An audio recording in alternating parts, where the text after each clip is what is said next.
Oh, come on now. Yeah.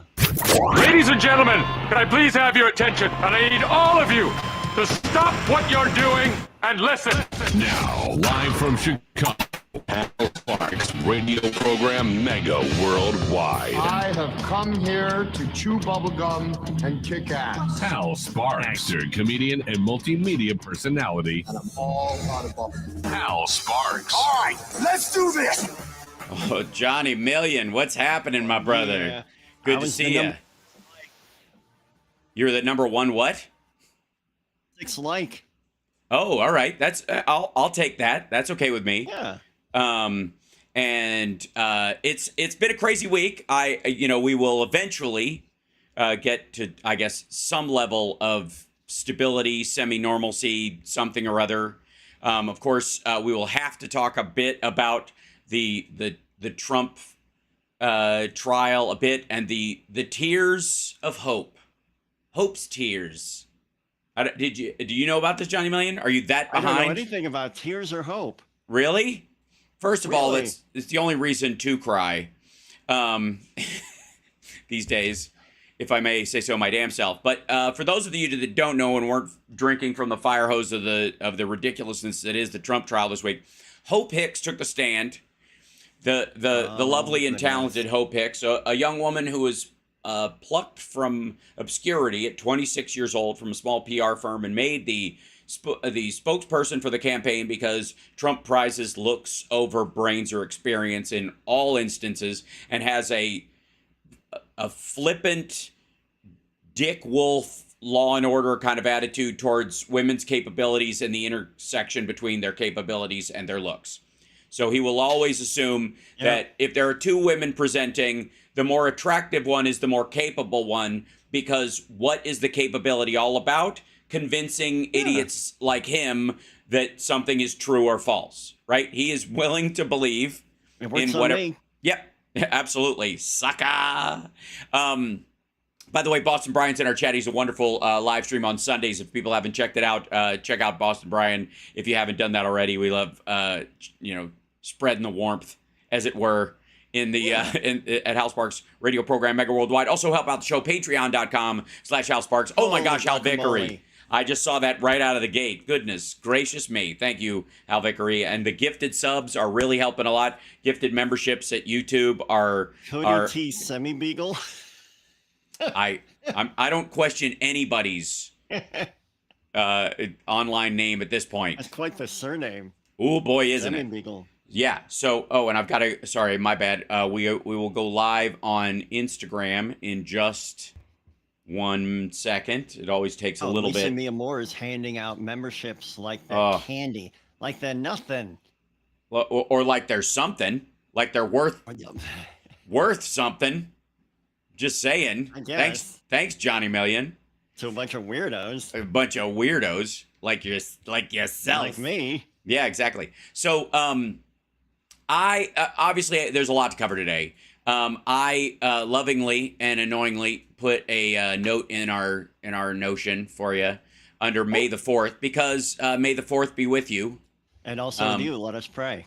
Thank you. Also, Nerd Halen is performing a special May the 4th show at Virgin tonight. I have a couple of Star Wars costumes to choose from, so I would like to, if I could, maybe have a costume change. I mean, it is Vegas. Can I have a Cher-like costume change during the show? Absolutely. Well, I just realized you were saying share like CHER. Absolutely. Yes, sure. As opposed to, hey, don't forget to share and like the show, which is a way to sucker me into doing my job, Johnny Million. So primarily though, lots to talk about in terms of Israel and Gaza and the brooming of the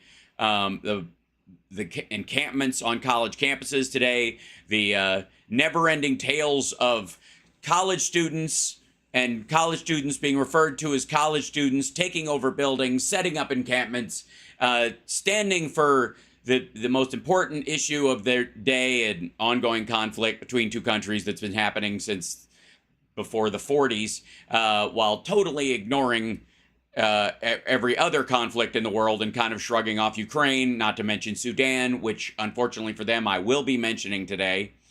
But also the discovery of 40-year-old anarchists living amongst college students in the buildings that they've taken over, as you Hello, do. fellow young people. Yeah, Hello, right. fellow Yeah, children. exactly. Hold on, I have to shut my door.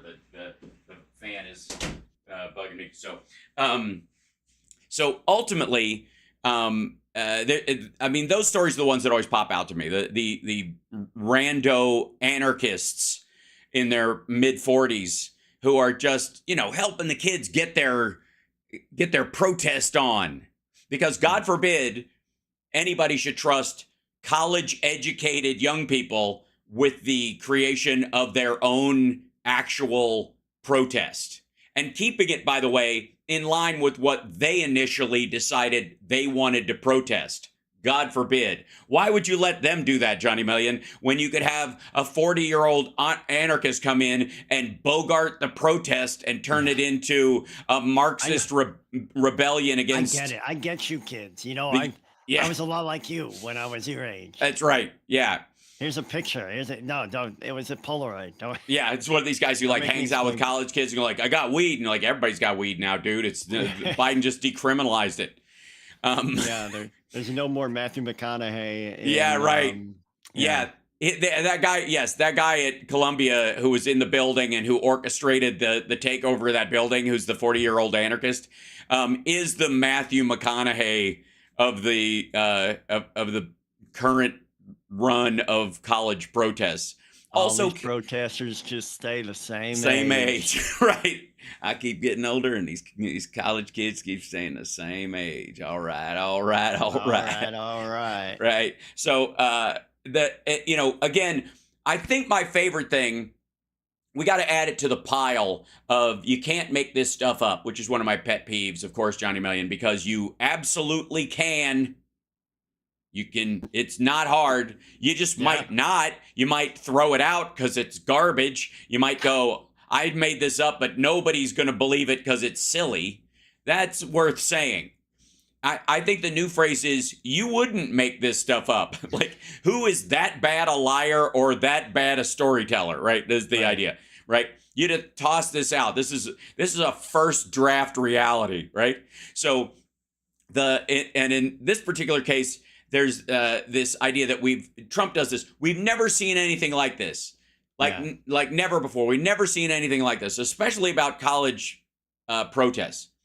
I don't know where these folks have been living, but I've seen this my entire life. Like, where in the world have these people been? I mean, you're forgiven if you were born after the 60s or mid 70s, after Vietnam, with looking backwards. But if you've seen Forrest Gump, you can't say you've never seen anything like this, because the representations, and if they even if you use the real noticed, footage. maybe like right after you became president, dude, the wheels came off. Yeah, exactly. The idea that, first of all, you're like, the 2020 riots, when they occurred, were way worse than any of the stuff that we've seen here. And Trump was hoping that he could get the National Guard to come in there and plow through everybody and pull a Kent State, which, by the way, there was footage. Today is the anniversary of Kent State.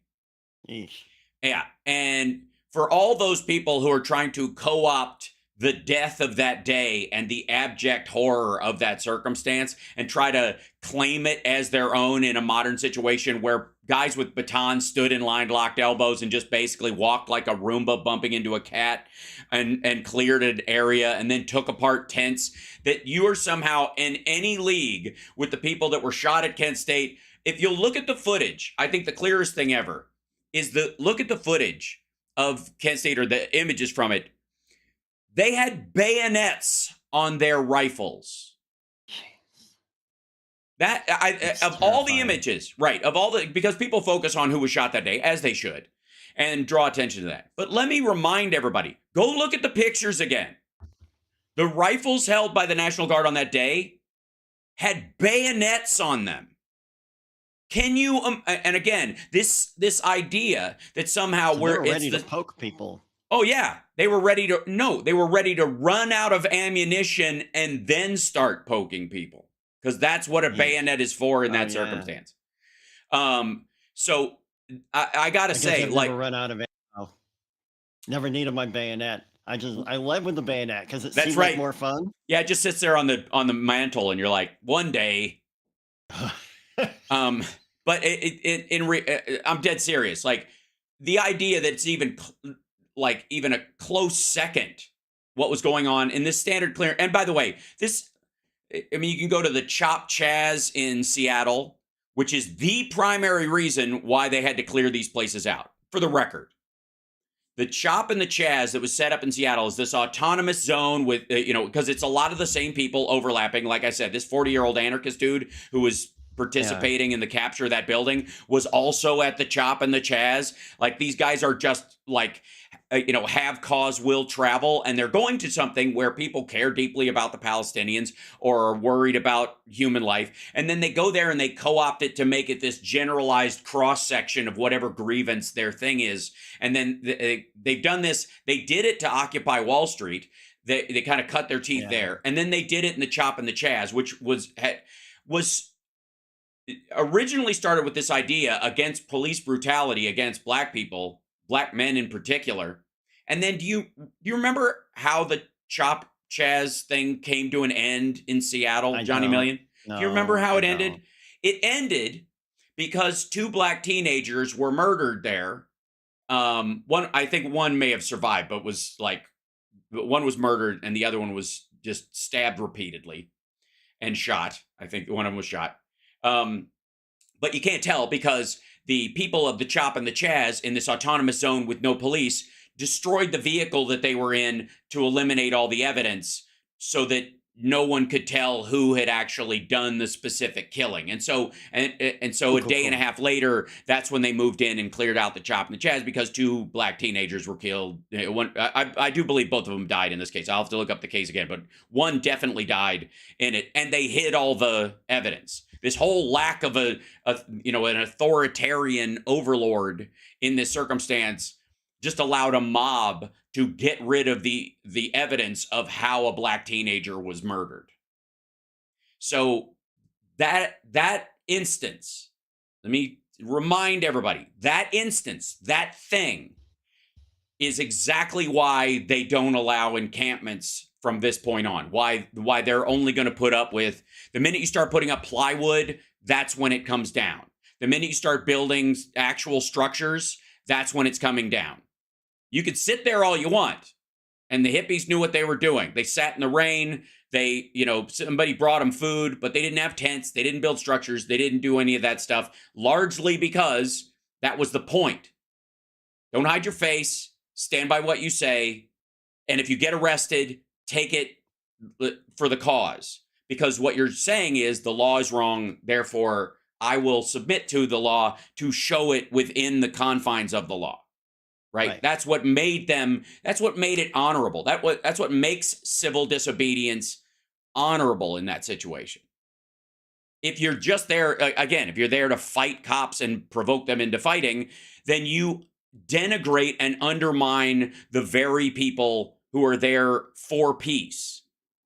And that's what this dude in New York and the other ones that have been, they found these professional agitators they keep talking about that are all getting arrested and that are all in their mid 40s, or some of them are in their 60s, who are coming down there giving classes on disruption. By the way, none of them are organically for the cause that these students have come out for. They're all professional agitators who believe in a greater destruction of the U.S. system kind of idea. And they come in there and they take it over. And while they're there, conveniently gain access to, I guess, young college girls and college boys and their porous minds and their supple bodies. Right. Every time. I mean, that's what they're doing. Again, it's the Charles Manson methodology. It works like a charm. Pretend you're a hippie, dress like a hippie, talk like a hippie, but when the rubber hits the road, you're there to kill people or hurt people. And that's what they are. And by the way, they should stay out so that the students can have their proper place in history as peaceful protesters about something they care deeply about. They don't need any help from outsiders. They don't need a lesson plan or any of that stuff. So give them the benefit of the doubt. The kids are all right. That said, we'll be back right after this. It's the House Parks Radio program, Mega Worldwide. And you know, I have my issues with the lack of coverage of the war in Sudan. And there's a couple of pieces of information that have come out just in the last little bit that point to the fact that I'm right again. Shocker. I know a lot of you are gasping and clutching your pearls right now. We'll be back. Yeah. Oh, Johnny's been playing guitar. I am going to go party with the cat. I'll be right back. I don't know what that means, but I'm totally you fine do. with it. What in the world? All right. He's jumping out of there. The problem is that if I... Yeah. Always. It's okay. I mean, we take care of our cats here. That's what we do. All right, let me...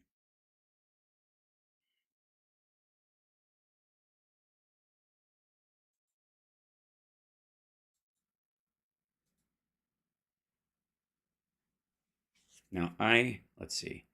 I think I have to use this guy right here. There's Johnny's picture, so let me move this over here. Guest one. Try to move his hair over there. And I had to move my screens around and all this stuff. Let's see. Take Phil's name off there real quick until he comes in later. And turn on the monitor. There we go. Now you guys can see it. Yeah.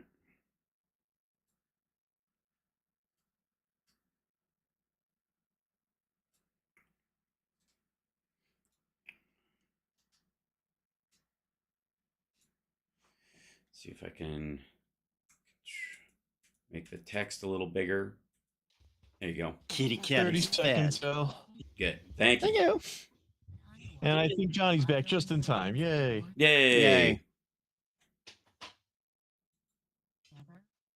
Let's see.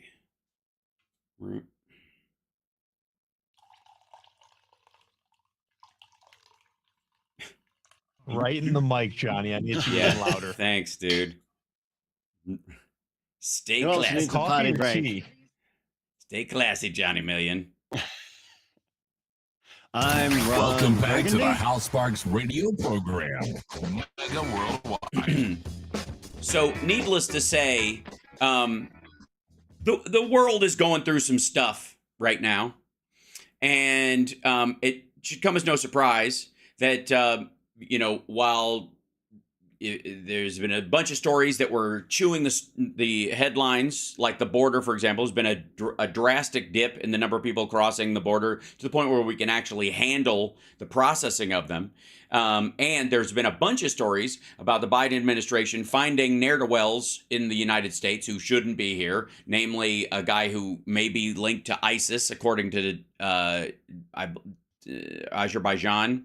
Or Turkey. I forget who was actually the first to narc on him, but they captured that guy, and he's being questioned right now. They're not just taking their word for it, because these countries are well known for trying to snatch people up by just using the terror classification to grab people. So it is nice to know the administration isn't going, what, ISIS, eek, here, and just handing someone over to an authoritarian regime. But in the midst of this, I'm old enough to remember, Johnny Million, and maybe it's a Gen X thing, Darfur, and the conversations about Darfur from over a decade ago, and the genocide in Darfur and the starvation there, and certainly areas like Rwanda and the like, to not totally forget that the tumult in Africa and what goes on there. And for all the conversations we heard over the last little bit about starvation in Gaza, right? That was, think back. I want everybody to think back. 2 weeks ago, imminent starvation, and even though goods were getting through, food was getting through, a lot of it had to do with the fact that Hamas was stealing the trucks that were coming through. And then the U.S. built this pier, which, of course, now Matt Gaetz is against, not just because it helps Palestinians, but because we will have soldiers guarding those shipments as they're being transferred, as they come off our boat and are handed to another boat to get to the citizens in Gaza. Guess what? Our soldiers are going to have guns because it's dangerous, and someone might take a pot shot at them from either Palestinian Islamic Jihad, the PIJ, or any of these other groups that are slightly aligned with Hamas but aren't completely coordinating with them and the like, that they might take a pot shot at our soldiers, and our soldiers might have to defend themselves or return, cover fire while retreating so that they don't have to kill somebody. Normal interactive stuff. Well, even though it's boots on a pier, according to Matt Gaetz, we now have boots on the ground in Gaza, defending Palestinians against Israel. Like that's I just want you to know where the talking point you're going to hear over the next week is coming from. That's where it's coming from. Okay, that's who's launching it. Meanwhile, story out of CNN from yesterday. People are eating grass and peanut shells in Darfur, UN says, as hunger crisis engulfs war-ravaged Sudan. Specifically the Darfur region. No, that is specifically terrible. Now, the U.S. and the UN, all peanut allergy stuff aside, provides needed nutrition to the children of Chad and the Central African Republic, CAR, and Sudan and the like, in the form of these tubes of protein that are peanut butter and with nutrients in them and fatty oils and the like, that they feed to kids and that are on the verge of slavery. Listen to me, on the verge of starvation. The slavery part is another part of the story. We'll get to that in a minute. On the verge of starvation, and but for the United States providing the greater funding for that, it doesn't happen. Specifically, and I want everybody to keep that in mind when you hear the Marjorie Taylor Greens and the Matt Gaetzes of the world talking about, why are we giving money to other people for their borders and not for our own border? And why are we giving any foreign aid to anybody while we're in debt and blah, blah, blah. Okay. And again, none of these people make as a salary the cost of their house. So they all have 3 times their GDP in debt in their own kitchen. And they talk about how kitchen table issues. It's all garbage. Let me just tell you, this is a way of cutting off these people because they figure if you just, and this is the sort of Trumpian model, if you just get out of the way, the strongest, most awful dictator will take over. And you have 2 options in that case. You can make a deal with this hedonist monster and provide him with whatever he wants to control his people, and he'll give you access to his resources. Or he's so terrible, it will excuse the absolute slaughter of him and everybody who supported him in his coup or his military takeover of the country. It's a win-win. He either gives you everything that's there, or you have, oh, look how terrible this guy is, Saddam Hussein, Gaddafi style, and we could just kill this dude and nobody will miss them. A jury wouldn't convict us. And so those 2 lines are sort of crucial in the understanding of how Republicans deal with foreign aid. The rest of us just don't want kids starving to death in the middle of a war zone, especially when it is a pittance compared to our military budget or anything else. And also, by the way, it's also part of our military budget because, believe it or not, the U.S. military is one that we have more guns guarding aid than we have fighting in a battle at any given time on Earth, and have since, I want to say, since the end of the Vietnam War. That's the majority of what our soldiers do, even at the height of us training Afghans. 1-to-1, you've got like 3 soldiers guarding food aid trucks versus, for every 1 that might see, live fire in a combat zone. Just by volume. Just as a reminder. But this story, no one is concerned about us. Sudan on the brink of collapse and starvation. This is the, this is an interview with people who are actually there. Time is running out to prevent starvation in Darfur and Western Sudan. This is out of CNN. A UN agency has warned as escalating violence devastates the African nation. People have been forced to consume grass and peanut shells, the regional director of Eastern Africa of the World Food Program said on Friday. If assistance doesn't reach them soon, we risk witnessing widespread starvation and death in Darfur and across other conflicted areas in Sudan. Michael Dunford added. Sudan has been gripped with civil war since April of 2023, when fighting erupted between the Sudanese army and a group that we will reference real quick, the paramilitary group, the Rapid Support Forces, which, by the way, was the RSF, which they're now calling in this the Rapid Support Forces. Their original name was Rapid Strike Force. I don't know when this shuffle, this BS happened.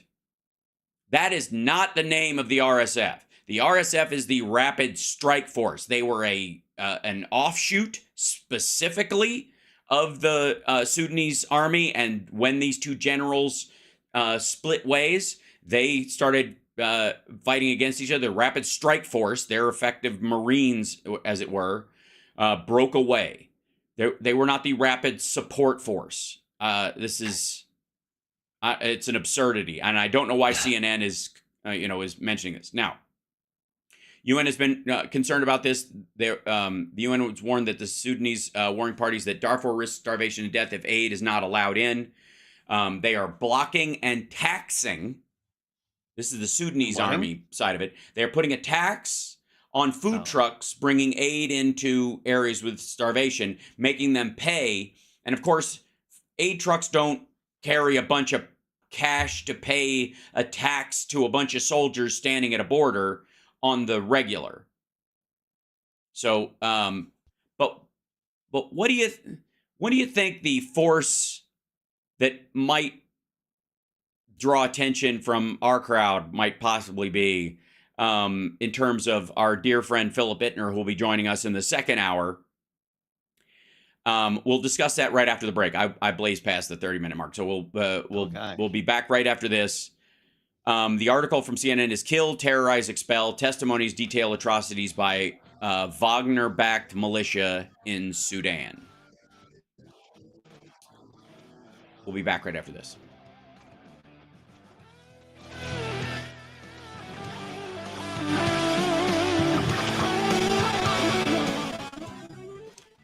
Now, this, by the way, for everybody watching at home, this ties to stuff that I was talking about last year. And this is an article from 2023. It's from, when is it? Yeah, June of last year. They cleared the ground. Wagner cleared the ground for the RSF. And so the starvation that's happening is a feature, not a bug, of that alignment. But the point that I wanted to remind everybody out is growing body violence, including first-hand accounts. This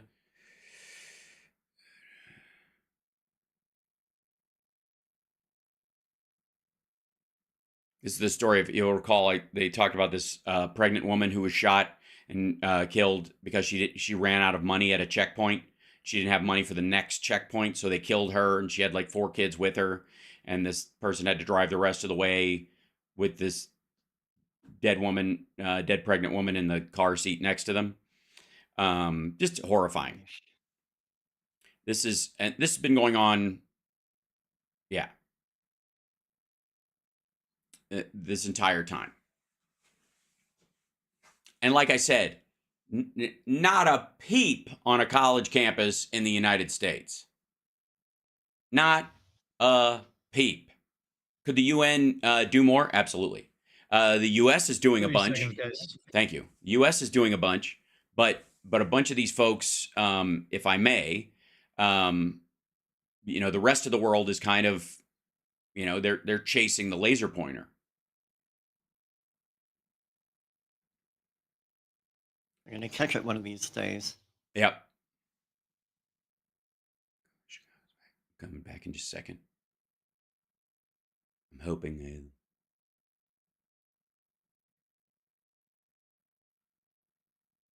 Let me know, Johnny. You're locked into the Hal Sparks radio program, Mega Worldwide. So, the leader of the RSF, the Rapid Strike Force, that I don't know why CNN has started referring to them as the Rapid Support Force. It's insane. Talk about greenwashing, whitewashing, redwashing, just laundering an organization. But the Rapid Strike Force is the leader of them is this guy Hamedi, and he's backed by the Wagner Group. And they're like, the sources from this are not just Western intelligence, because I know people will take that with a grain of salt, and the people who go, Scott Ritter's a good guy, will definitely, use that as pushback. However, the other intelligence sources in the area are not just U.S. or U.S. aligned or Western. They are people in the region, right? Okay, so, and CNN investigated this thing, and they had their own sources as well to corroborate it. What's not in doubt, and this is from the CNN article, what's not in doubt is Wagner's role in this. It has been supplying the RSF with arms and supplies through Darfur, which also draws more fire into Darfur by the Sudanese forces. Let's just be abundantly clear. That's not an accident either. It follows Wagner's modus operandi: create chaos and seize power. Another intelligence source active in the region added. Months-long CNN investigation uncovered an increase in Wagner supplies to the RSF that began in the run-up to Sudan's conflict. Armaments appear to have been shuttled into Sudan through key transit points. Russia's air and naval base in the Syrian coastal region of Latakia, which, by the way, if you'll recall, one of those bases used to be ours until Donald Trump gave it to them. So Donald Trump ceding that base to the Russians in Syria gave them a launch point for what would later become their support for the RSF in Sudan. Just saying. Wagner bases in Libya and Bangui Airport in the Central African Republic. The weapons were also transported into Sudan through overland routes, extending a robust relationship that predated the war, where the country's military leadership, headed by General Burhan, granted Moscow large concessions in the country's gold mining industry in exchange for weapons and political backing. This is before the split.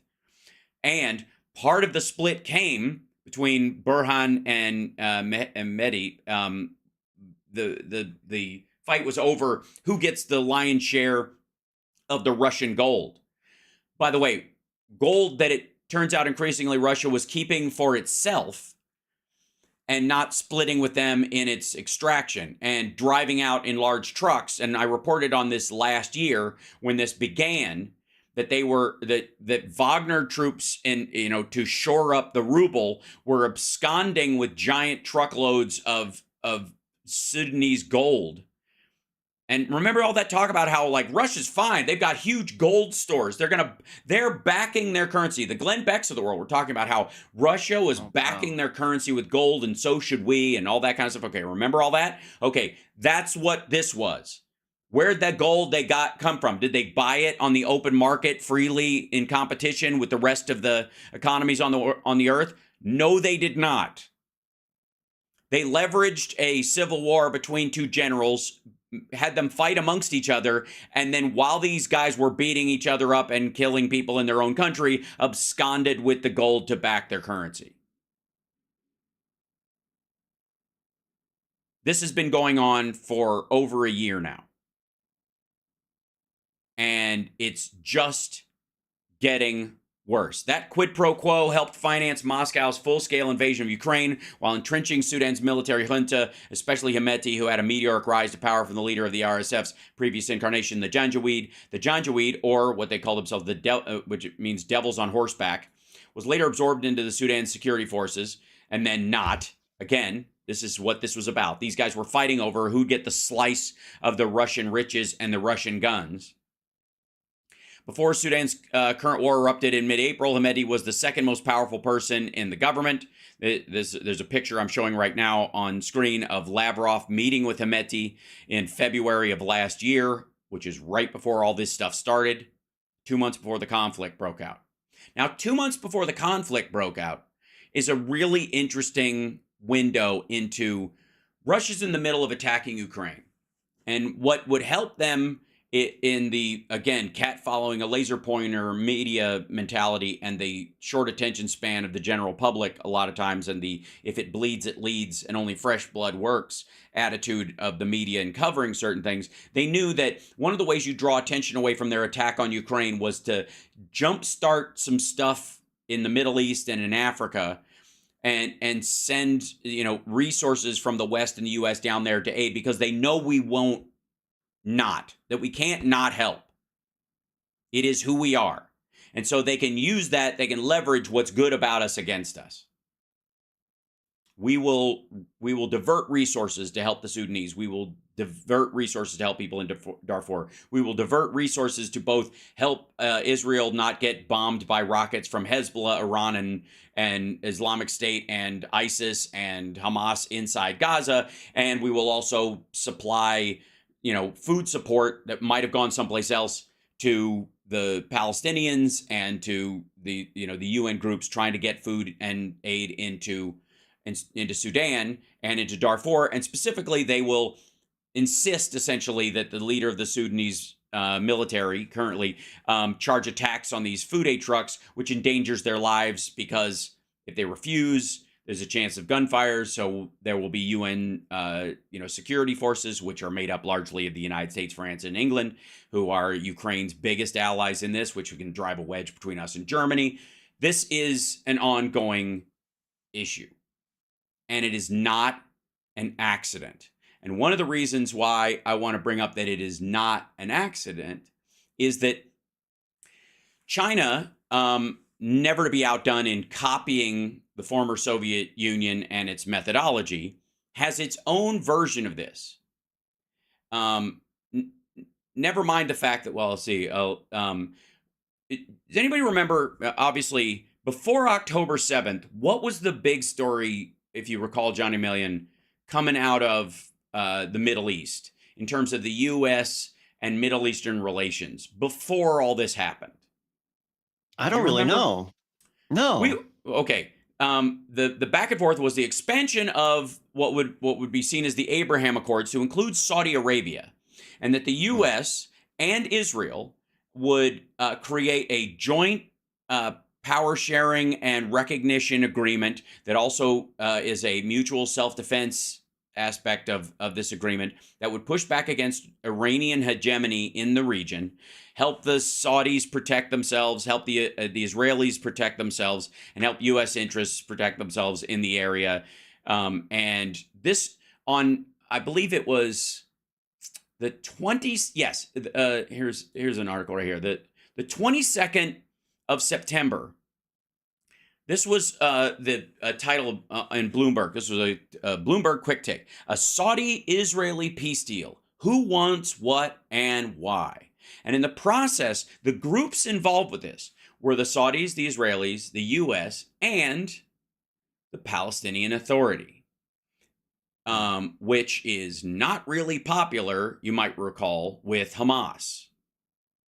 And the encroaching possibility of a peace deal that would lead ultimately to a two-state solution, favoring largely, by the way, the territories in the West Bank, and then allowing the recognition of the Palestinian primary territory being the West Bank, and that the PLO would have control over Gaza, and then eventually they would work its way into, because that would be almost a three-state solution, because Hamas was a different, they had different elections in Gaza than they had in the West Bank. So that would be a three-state solution. In creation of a two-state solution, it would be the former territory known as Transjordan that was seized by the Israelis after they were attacked by Jordan and all the surrounding countries in, 1967, but never recognized as part of Israel. Interestingly enough, the West Bank was one territory. It was seized territory by Israel, but never recognized as Israeli territory themselves. It's a very curious aspect of all of this. But there was going to be this agreement where the West Bank becomes effectively the Palestinian state, and Gaza would still exist as sort of a shared territory and become much more porous to both Israel, the Palestinians in the West Bank, and Egypt, who had previously, of course, controlled the Gazan territory for a very long time, right? And the Israelis haven't been in there since, 2015 when they left, where they dug up the graves of Jews in that area, removed every Jew living and dead in the area. Right? Okay. That process was headed in this direction. And less than a month, a couple of weeks after these news stories started being the primary thing you heard about what the next step in Middle East peace was going to be, including the recognition of the West Bank as a future Palestinian territory, whether they'd agree on an immediate two-state solution or it would be by drips and drabs over the course of 5 or 10 years or something. It was major progress. Progress, by the way, that Iran didn't want. Progress, by the way, that Russia didn't want. Progress, by the way, that China did not want. And we know this now because the primary military shipments, the guns that are being found as the IDF raids these areas and even finds some in the West Bank, are all Chinese. That the military gear in mass, in large bulk, it's not, obviously there's a ton of Kalashnikovs, a lot of Russian rifles that have made there, but they're old. All the new stuff is Chinese via Iran, with full knowledge of the Chinese government, is the assumption there, because you'd get mad if a huge tranche of your shipments ended up someplace other than the country you were selling it to directly, because it makes it strategically difficult for you in the region. The thing that I think people need to keep in mind was what was on the table right before October 7th. What was scuttled or paused or put on hold by October 7th more than anything else? A peace deal and a recognition deal between Saudi Arabia, the biggest player in the region, financially, certainly, and in terms of pressure in OPEC, absolutely. And again, Russia being an extended member of OPEC. That grouping, that peace deal, that possible future of recognition, and that mutual defense agreement would be very bad for Iran, which through its Republican Guard decided to either direct Hamas to go ahead with this plan or just cut them off the leash and stop saying no.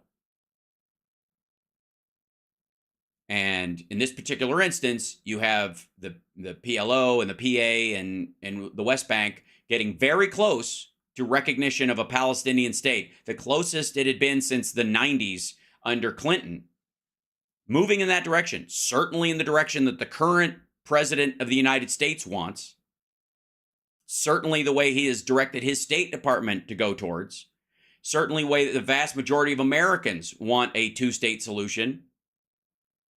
And it's starting to move in that direction. And all of a sudden, quite suddenly, a brash, violent, despicable,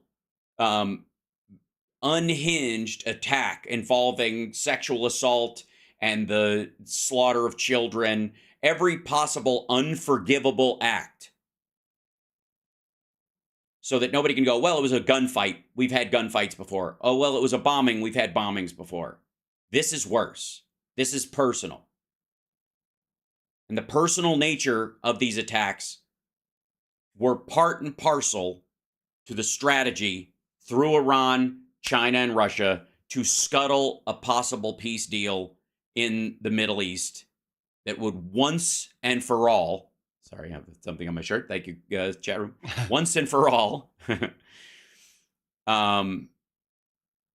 point the Middle East in a direction away from constant war that would bring it away from forever wars.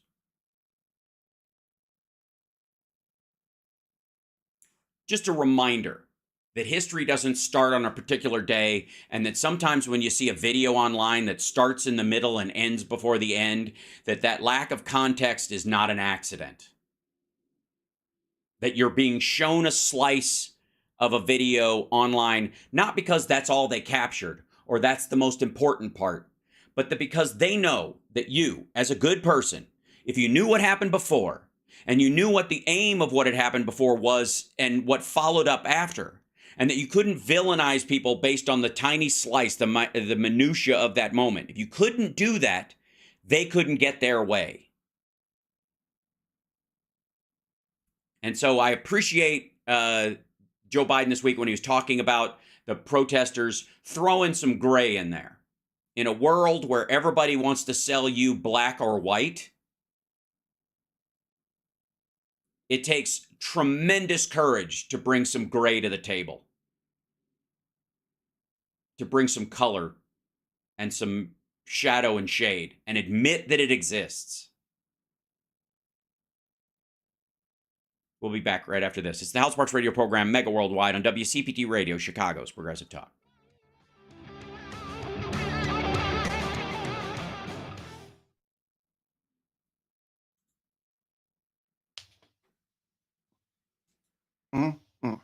This is from the Jewish Policy Center, so everybody will take it with a grain of salt because Jews, I guess. But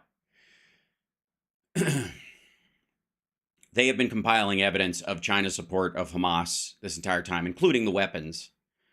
And I think the one part of it that stood out the most to me, besides the Chinese weapons and all that stuff, which I talk about, is this dude right here. Mohammed Deif. They literally spell his name two different ways, I-E and E-I, in this one document. But he's the Hamas military leader that, along with Yahya Sinwar, created the October 7th plan and coordinated with the Iranian Revolutionary Guard to perpetrate all these coordinated attacks against Israel over the course of this last year and forward into the future, because that's the goal. He's the guy who's working with them to do that. That dude has 2 Chinese wives. Thank you. 2 Chinese what? 2 Chinese wives. I think he lives in Qatar right now. But he's got, those aren't his only wives. He has, yeah, he's got 2 Chinese Muslim women from Sarta or Dongsha in the Gansu province. He married them in China, and then he brought them. Welcome back to the House Sparks radio program, Mega Worldwide. So just telling the chat room at infotainmentwars.com and on twitch.tv/HalSparks. Please check us out and subscribe. It helps us immensely. You can, if you're on Facebook, you can go to the House Sparks page on Facebook and watch the show there and join us as well. Or if you're still on Crapper, the formerly known as Twitter, I can't help you. We're there. I'm on there and we stream there, but please escape. Twitter is doing its best to just out crap TikTok at this point, which is malware. Get it off your phone. That said, one of the most important details of China's support of Hamas specifically, and again, this is not them supporting a Palestinian cause. This is not supporting the Palestinian people. This is not them even giving a crap about whether Israel exists or not. What they like is the fight, because it distracts from their plans for Taiwan or their support for Russia, or it denigrates the United States because we deal in the gray area of actual human living. They can pretend that they live in the black and white and cast aspersions from the hard shadows and the bright sunshine, and that and it's all an illusion. That's all a lie. Okay, so there's a guy named Mohammed Deif, and Mohammed Deif, born in 1965 in Khan Yunis in Gaza, is a military leader of Hamas. He and Yahya Sinwar planned the attack on October 7th. He is the Yahya Sinwar did the meat and potatoes training of the guys there, and he's the guy who coordinated all the arms they would need, how the communications, and how they would get support from Iran and therefore China. Now, what's his ties to China? Well, he has 2 Chinese wives because the PLO sent him to China in 1996, where he studied artillery and rocketry with the PLA General Armament Department's Ordnance Engineering College in Xinjiang in Hebei province, which included courses in artillery, rocketry, explosives. And during his time there, he married 2 Chinese women, 2 Chinese Muslim women. He brought them back to Gaza with him in 96, was it? Yes, in 1996. Or he brought him back in 2000. He married him in 96. And that one of them was his channel to the CCP. So basically, they honeypotted him with one of the wives. The other one was just property, I suppose. At one point, this is not in this particular article, but at one point he had 4 Chinese wives. 2 of them are dead. Wow. 2 of them died. Yeah, 2 of them died in fighting in Gaza. They were actively involved in military endeavors, firing mortars, arranging for that stuff. Cranky. Doing something in the tunnels that ultimately got them squashed years ago. So the one source is claiming that his other one of his wives studied at Renmin University, which is the People's University. If you don't know, Chinese, the yuan, the Chinese currency, is called in China the renminbi, the people's currency, the people's money. Renmin means, ren is people's, and men is the sort of like the common version of that. So renminbi. All right.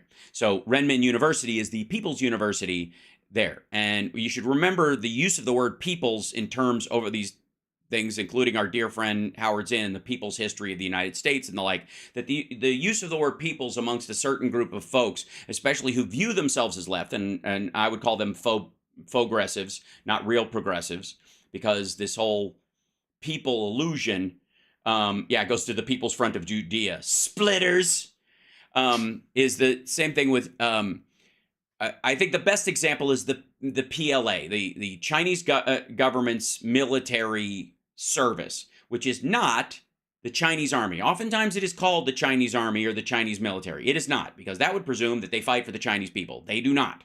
They fight for the Communist Party of China, CCP. They do not fight for the average Chinese person. That's why you can put military people on the streets in China. That is the huge distinction between that whole like quartering soldiers thing we have and whether or not military can police on internally, and why the CIA is outside the United States and the FBI is inside. All those rules, okay, they don't have any of those rules, because the U.S. Army is the U.S. Army. They do not, our soldiers do not take an oath to the president or the Joint Chiefs or whatever. They take an oath to the Constitution to protect it against all enemies, foreign and domestic. The PLA does not. But so you could argue that liberates our people doing this, that is for liberty. Yes, the idea of that liberty, that the government cannot tyrannically take over you because they can't sick the military on you. Hence, it is the U.S. Army is the Liberation Army in that regard. I think they also serve the people and not the government per se, because the Constitution protects the people. So in this particular instance, the United States Army could be called the People's Liberation Army. It isn't, though.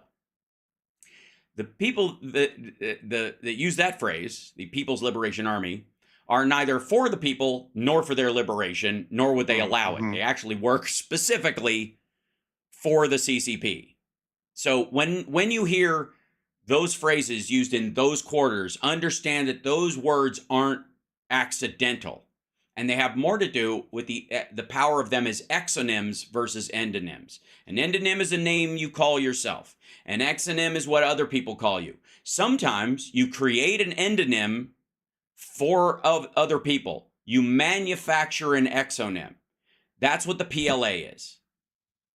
People's Liberation Army is an exonym for other people to use. They don't believe that's what it's for. They don't believe that's what it should be used for. It's against the mandate of the actual army in China to liberate the people. Does that make sense? Whereas they want the rest of the world, us in particular in the West, to keep using the phrase People's Liberation Army without laughing. Or giving them the finger, I suppose. Yeah. So, needless to say, when you hear about the people's like, I don't know, the People's Organization for Law and Justice, POLJ, or something like that, understand that you can tell by the year they were formed whether they really mean the people or really mean a controlling superstructure, central planning government type of, CCP organization or USSR type of government. And again, that word people is not for them. That word people is for you. That's for you to keep saying, so you keep saying it. It is effectively linguistic hypnotism that people like that, in the truest sense, use. Just letting you know. Same thing, I would say the same thing about Patriot Front. Right? Let me remind you. Patriots. Yes, the proud patriots that do not show the front of their faces.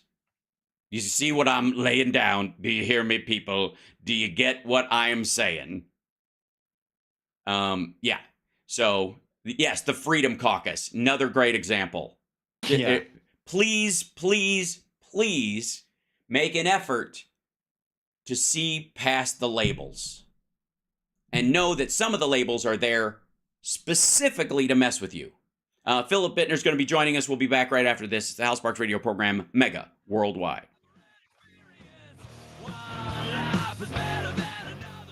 Hey, Phil. There he is. Okay. And then... yeah, you look good and sound good. Hold on. I'll put him in here. Blink. And I have 3 questions for you already. In chat, remember, if you want to shoot a question over, be sure to tag me in the YouTube chat. Do @JohnnyMillion. There you So go. it lights up. Yeah. And then I'll ask Phil, your beard is very trimmed. Is it getting warm over there? Spring has sprung, but my barber very went a little loud to bit you guys, nuts. but I can't hear him. So Yes, too. not thrilled Your with it. barber went a little road. Yeah, a little thinner. Yeah, a little thinner than I would have liked. It totally works though. It does. It's okay. It's fine. It's fine. I'm not hating it. It's just good. Let it grow out. Mm-hmm. Excellent. Okay, now I think I hear you just fine. Excellent. Yeah, excellent. Thanks, chat room. Yeah, so I was I don't know if you heard some of that stuff I was talking about before we got in here, Phil, but before you got in, but there's new linkages between, I was bringing up the linkages between Sudan and the Wagner group last year. But CNN, because they're finally waking up to the ongoing struggle in Sudan, is finally waking up to the damage that Wagner laid in that territory, the destruction that they participated in. And then on top of that, this alignment between China and Russia on this particular issue, that they both can benefit from the distraction. You're centering yourself. You try to put the light. Just centering myself there. Okay. Yeah. Oh, I will fix you then. Sorry about that. Quick. That's okay. I can. Oh, okay, I got you. There we go. I got it. Yeah. Well, I don't think they're probably waking up to it. I know some people in that bureau in London. Yeah. And they're professional journalists and they're very good at their job. I would bet you it's management that is waking up to it. And I'll bet you further that because they're writing the stories, they're just getting back page coverage. Yeah, but they are putting it on the air, which means that someone somewhere is making a decision. Right. I would be willing to bet that it is more about finance than it is about editorial decisions, because people don't watch news about Africa. Yeah, it's sadly, but it's true. I gotta say though, anybody who's watched the U.S.'s response in the past, because humans haven't changed all that much, to what's gone on in Africa, there's been a lot of hay and newsprint made over what's gone on in Africa in the past. Songs upon songs. Yeah. Having worked inside the beast, it is by default lower down on the totem pole. Right. Okay. But it is good. It is good that they're starting to pay attention. Absolutely. And that they're starting to put it out there. Put it in their rundowns. You're listening to the Hal Sparks radio program, Mega Worldwide. I've had people walk out of me before, but not when I was being so charming. Video streaming at halsparks.com. I don't care for you if the putrid sweat you're prowling out. Puss face, little pimp stick. True progressive talk. Might be a good time for you guys to give up. Welcome to the show. So, Philip Bittner's joining us from Ukraine right now. He's in Kiev. Johnny Million is farming questions at infotainmentwars.com and in our chat room. And I know he's got 3 questions for you right out of the gate, Phil. So Sure. I've been yammering long enough in this moment. Please go ahead, Johnny. Yeah, send sure. him I've one got a and- question first yeah. from Triva for Phil. When Putin is defeated, will you continue to cover Ukraine for their rebuild? And when are you going to be back in the U.S.? I don't think I'll stay for the rebuild. I'll stay for the conflict, for the war, and I'll always come back to Ukraine. Right. It's just a country I love, but I was, as many of you know, in the midst of making a transition in my professional career, if not kind of a semi-retirement. I was going to stop doing wars and conflict and kind of what is referred to as hard news, and start doing stuff about, more positive things like, the Yosemite, or make a documentary about the Pacific Coast Highway or something as a Californian, or Great Lakes as a Michigander. That was my intention. And then this war came along, and it is only because it's Ukraine. And I recognize how very important this is. This is easily the most important war I've ever covered. I covered Iraq and Afghanistan. Mm-hmm. It's hugely important. And also it's a country that I am tied to. I have long ties here. So I couldn't sit it out. But will I stick around and report such as it is from the reconstruction, or I might dip my toe in it, but it won't be my primary focus. I'm here until they secure liberty and freedom and self-determination and independence, and then I'm gonna head home and do stuff from the States for a while, and again be an American. Do stuff about American stuff. Mm-hmm. So be Sam Neill in Hunt for Red October. They will get the pickup truck and big fat American wife. Settle in. I mean, I have not lived in the States full on in 3 decades. It's kind of, my intention was to kind of go back and report on America like I've reported on foreign countries for an American audience, kind of look at it from a new pair of eyes, because I've been away for so long. Sure. But again, this got in the way. Mm-hmm. Well, let's grab another one, Johnny. Yeah, I've got one here from Caveman Kimbo. What are the chances that Putin takes Ukraine? None. Zero. Yeah, agreed. He doesn't have the capacity. He's struggling to take places of 15, 20, 30,000 people, towns, not even cities that are that scale. I mean, he's going to, to try and take a proper city, like say Kharkiv in the east, or Kramatorsk or Odessa. He doesn't have the capacity, because Ukrainians will put up stiff resistance. They are determined not to be a colony of Moscow anymore. And I don't know why that is so difficult for people to get through their heads, especially in Moscow and in the Kremlin, but it is a fact. And they're not taking a major city. They're not taking Kiev, and they're not taking Odessa, which in many ways is even more important than Kiev, because it's access to the Black Sea.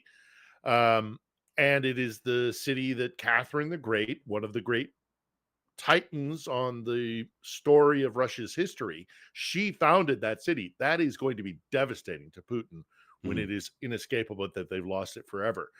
So, I mean, I hate to be, very kind of obtuse and simple about this, but he's not going to take Ukraine. He's going to lose, and he's going to lose badly. And I am more concerned about how much territory Ukraine is able to claw back from them, especially with maybe pressure coming from Brussels or DC. I don't doubt for a second that they have the will to do it. Will they be given the weaponry to do it? Will they have one arm tied behind their back because of fear that if they actually try and take, say, Crimea, that Moscow will lose its mind, and it will. and a wounded bear is a dangerous thing. So, but they've already lost the war. They've lost the war. They might take little towns in Donbass. They might secure the east of the country, and in so doing, continue to eke out their identity as an empire. That is, I'm not going to stick my head in the sand. I'm not going to wear rose-colored glasses. That might be the case. I don't think so, but it might. But also, how long does that last? take It's a curious thing. And then how long does that last? Yeah. Let's say they lose Crimea and the bridge gets blown out and they don't have a way of getting supplies and ways to fight on and fill the place with little green men and the like, and they gain some stuff that's closer to their territory, the territory that they've had since 2014, and they kind of lock down what they think is Donetsk and Luhansk, their little districts or whatever, but they continually shrink down, and then Russia has to get back into the situation where it's trying to make good with its neighbors or become part of the world economy again, and what's the price of that? The price of that will be get the hell out of there. Yeah, and just lastly on this topic as well is that there are hard times coming for Russia, because no Russian leader, I've said this before, I'll say it again, no Russian leader survives losing what Catherine built or took. I don't care if you're a czar or a member of the Politburo or Vladimir Putin, no one survives that. It will be a devastating humiliation for Russians. And Russians are willing to put up with a body count. We're seeing it every day now here in Ukraine. It's not the body count that matters. It's the loss of prestige. It's the loss of identity as self, as empire. It's going to be devastating to Russians. And and also because Putin has not made it possible for there to be anybody who can step in after he is deposed, because he is going to be deposed. He will fall. Again, no leader survives the devastation that he's wrought, and the loss of pride and prestige and identity that is coming. It is an inevitability, and I have concern. My Ukrainian friends don't, but I do. That when the center cannot hold, Russia will be in a very precarious space, and we should be concerned about that. And that's where But does that allow Ukrainians to recover territory in the absolute dysfunction that's going to just overwhelm the Russian Federation? I happen to think so. By the way, apparently Belgorod was bombed again by Russia. I don't know by if their own people. Yeah, they dropped a bomb that was headed for Ukraine on big bomb. Huge bomb on like civilian houses, just blasted like 12 of them.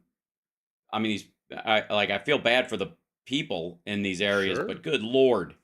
And then of course a Russian the other big story from there is this Russian conscript, a guy who was in jail, apparently shot 6 officers and Russian officers, a Russian fighter, older gentleman, killed 6 officers and then fled back into Russia. They're looking for him now. That's their own. We're getting a lot of that's their own self-own. We're getting a lot of reports of desertion and fighting amongst the ranks, especially down near Kherson. We'll see. I don't know, but it's a mess. Well, are we going to go to the third question? Yeah, let's go to the third question. Yeah, let's go to the third question. Okay, so the third question is, sorry, I've gotten some more. For Phil, when it comes to time for Ukraine to rebuild, what materials and from where are the supplies going to come from? That's from Peter Campbell. Oh, it'll come from around Europe. It'll be an international effort. I mean, the Russians' military doctrine that they've been employing is a flattened Earth. They just destroy everything. So their entire towns and villages, and some of these towns are, not small towns. Concrete, rebar. It's going to be a full Marshall Plan kind of, rebuild Dresden. Right. after the Second World War kind of thing. So anything that has to do with building or building materials, that'll be first and foremost. But then you also have to think about the infrastructure, the industrial base, the agribusiness. There's going to be a manpower shortage. There's a lot of work that's going to have to be done here. But first and foremost, they got to win the war. So. Right. Well, let's take a break before we get to our next set of questions. And also, I would like to, I guess, congratulate Ukraine. They have a new business that is set up in the country as a tax-paying entity in Ukraine. That the use of that particular business will benefit the war effort because, again, they will be paying taxes in that country. And I will tell everybody what company that is upon our return. No hinting. Don't tell. We'll be back right after this. It's House Sparks Radio program, Mega Worldwide. Oh, you'd know. You would know. Oh, you'd know. We'll be back.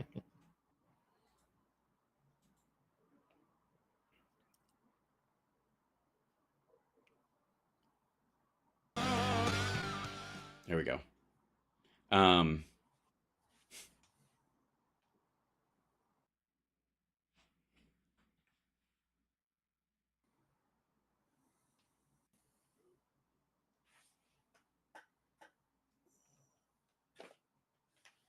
There you go. I'm gonna see if anybody in the chat knows what I'm doing teases now, Big Stefan. I've learned. Get used to the idea.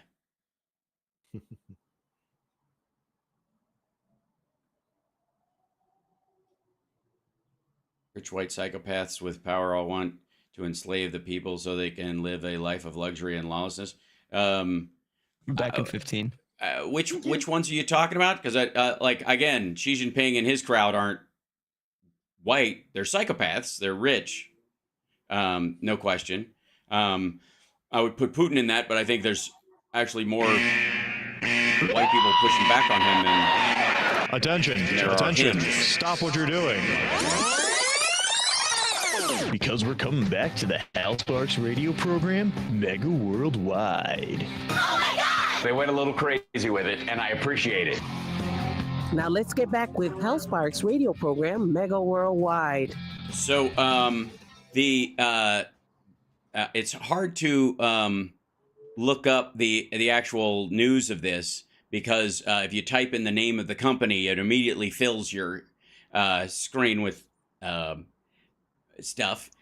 Is that Pornhub is now has set up inside Ukraine as a tax-paying entity, so that anybody, they're famously, politically, curiously enough, Pornhub has been a very strange organization in that they're like, okay, you want to attack women? Well, then we don't work in your state anymore. So Utah, Texas, you're going to have to use a VPN, you creeps, to try and get around the rules here. And your money's no good here. So we're going to, erase all your memberships and the like. And now they've moved themselves as an entity to Ukraine so that they now pay taxes inside Ukraine, so that anybody who has a Pornhub membership is in many ways supporting the war effort. There you go. So good work, Pornhub, yet again. Of all things, I see it. I don't know why they haven't partnered with Pussy Riot at this point. I think they should do a theme song. I think that's all big Russia pushback and against authoritarianism, and I just think it's pretty hilarious. So now I know we have other questions too, but I want to address a couple of things, and one of them is this ongoing story. First of all, your thoughts on Cameron's talk about $4 billion annually from the UK to help supply arms to Ukraine until they no longer need it, was what he said. Yep. And the other big headline out of his visit this week was him saying, and it has sent the Russians into apoplexy, right? That British weapons can be used to strike inside Russia, Russia, which means, in particular, that there's a cruise missile that the Brits gave to the Ukrainians called Storm Shadow, and the Storm Shadow has been used quite effectively against the Black Sea Fleet and against targets in Crimea. It's a good weapon, and this means that they'll be able to strike, Rostov, which is a military city. It's a staging ground for the war effort here. It means that, okay, it's not Russian territory per se. The Russians think it is, but it's not. But the provinces that they illegally annexed include a railway that supports Crimea. That will be free game or fair game, rather, for Storm Shadows. Look, the Brits have been very good in this entire conflict about supporting Ukraine, and whether it's Boris Johnson or David Cameron, the Brits are here, and they're on board, and they're very supportive of Ukraine, which, as a very a long-standing enemy of Moscow, the Russians are going crazy with Cameron's statement, which I think is hysterical. And also, reports are is that Russia is using nitrochloroform, also known as chloropicrin, in areas, and it is and white phosphorus. Yeah, the white phosphorus, again, we talk a lot about that. Like, white phosphorus is used in the air as a way of, as for targeting and all kinds of stuff. When it lands on the ground in large amounts, that's when it becomes a problem. Chloropicrin is an anti-fungicide, it's an antimicrobial, it's an herbicide, it's an insecticide, it's a nematicide. It just basically kills stuff. That's what it does. And when you dust human beings with it, it makes their skin feel like it's on fire and they can't breathe.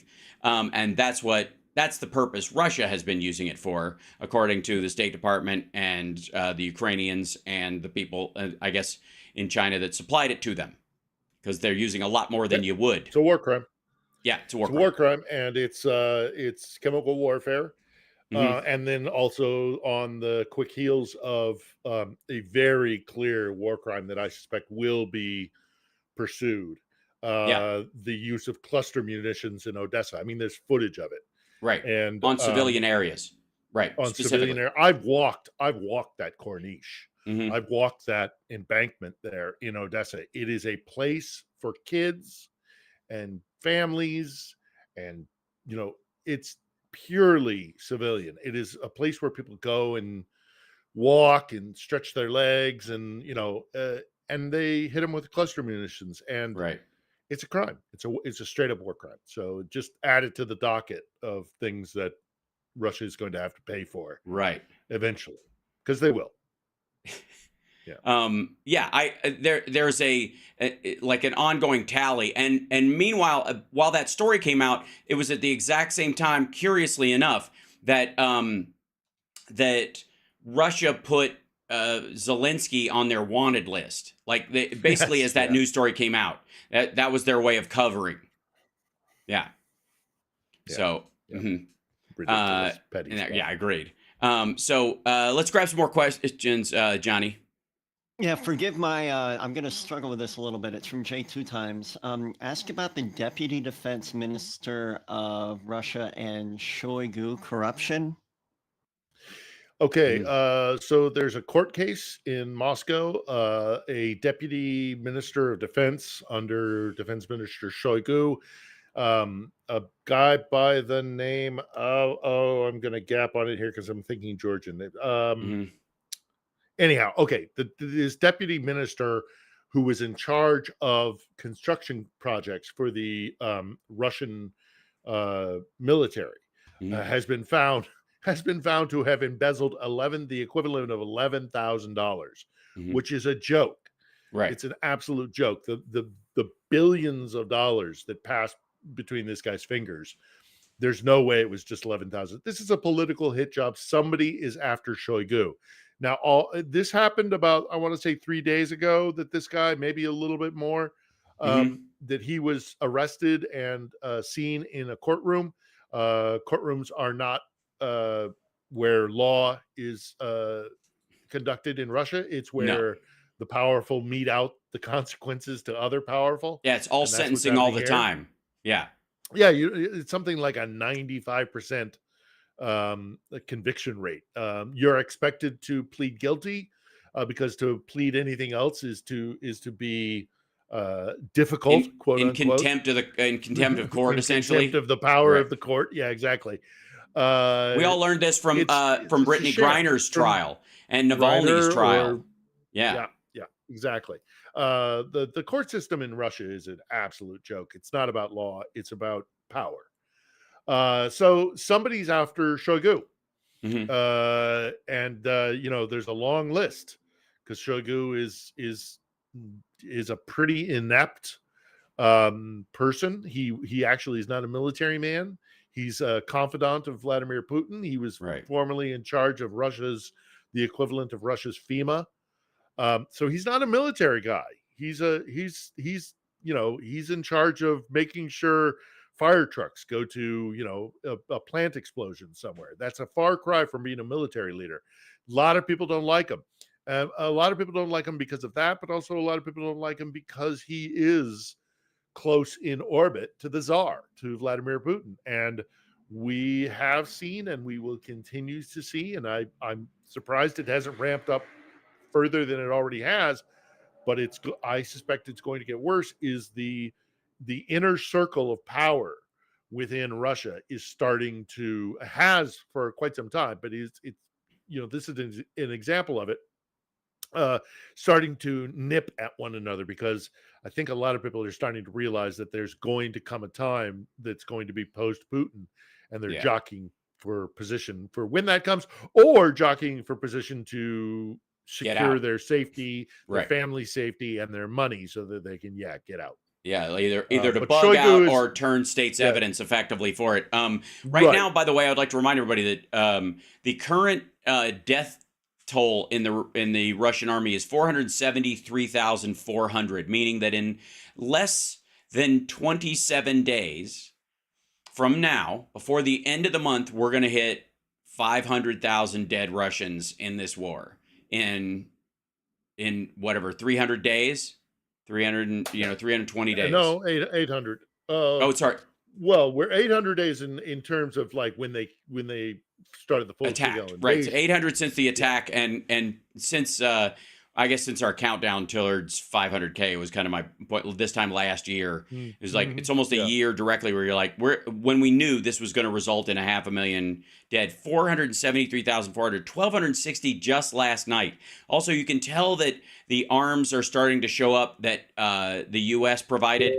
12 tanks were taken out last night, 27 armored personnel vehicles, 46 artillery systems, 2 MLRSs, 2 anti-aircraft war systems, 31 UAVs, which all of the Shahed drones that were sent to Kiev were shot down last night. They were like 15 of them. 1 cruise missile was knocked out of the air out of 2,127 that they've knocked down, including the hypersonic one that they weren't supposed to be able to hit. 71 vehicles and fuel trucks have been hit in the last 24 hours out of 16,337. Let me remind you, just fuel and regular vehicles, trucks, Jeeps, again, tanker trucks, 16,337. 71 in the last 24 hours. Yep. And then 8 special equipment and things. This is okay. Yeah. This weekend is Orthodox Easter weekend, and on the Orthodox calendar, this weekend is when they observe Easter. And the Ukrainian defense minister made a statement earlier in the week saying, we're going to start fielding F-16s after Easter, which is this weekend, as they say. So all of this is happening before the F-16s have actually taken to the air. And the F-16, while no one weapon system is going to be a silver bullet, but I suspect the F-16, unlike the Abrams, which I never thought was the right tank to have here, but I think the F-16s are going to be looked at as the same kind of game changer that the HIMARS, the multi-launch HIMARS system, or the artillery, the 155 artillery systems that we sent in here, changed the landscape of the war. And I think the F-16 is going to be similar, but we'll have to see. Right. Well, and we're seeing the first reports of the ATACMS also being used. Yep, that's true too. Yeah, that's going to be a game changer. It's going to be not a game changer, but that's going to be significant as well. I mean, the Crimea, the bridge between over the Kerch Strait is coming down. We can that's going to happen. Right. But I think equally, there's also a very good chance that they have. And this week, the Russians started using a train line that they opened up from mainland Russia, again, Rostov, down along the coastline of the Azov Sea to resupply by means of rail, which is a big way how Russia transports its military because of the vast spaces it has to cover inside Russia domestically. They use rail, almost, complete reliance on rail. And there's a new rail line that connects to Crimea. And my bet is, and if, look, I don't know, but as an armchair general for a moment here, I think that it's going to be one fell swoop, that they are going to destroy the railway and the bridge at the same time and send a devastating blow to the Russians of, hey, we can put Crimea on the table here. Yep. Even if we don't take it, we're going to make it unsustainable for you. And again, that's going to be devastating for Putin when it is undeniable that that Crimea is at risk. They've already lost Odessa. Now they're going to lose or have a compromised Crimea. Putin will not survive it. I know I hate making speculation and predictions, but I'm on solid ground there. Well, let's take a break real quick. We'll be back right after this. It's the Hal Sparks Radio program, Mega Worldwide on WCPT Radio, Chicago's Progressive Talk. Johnny Million will have more questions from our chat room at infotainmentwars.com and at twitch.tv/Hal Sparks right after we get back. Also, Facebook, if you got some questions in there, we're farming them all. We'll be here. We'll be back in just a second.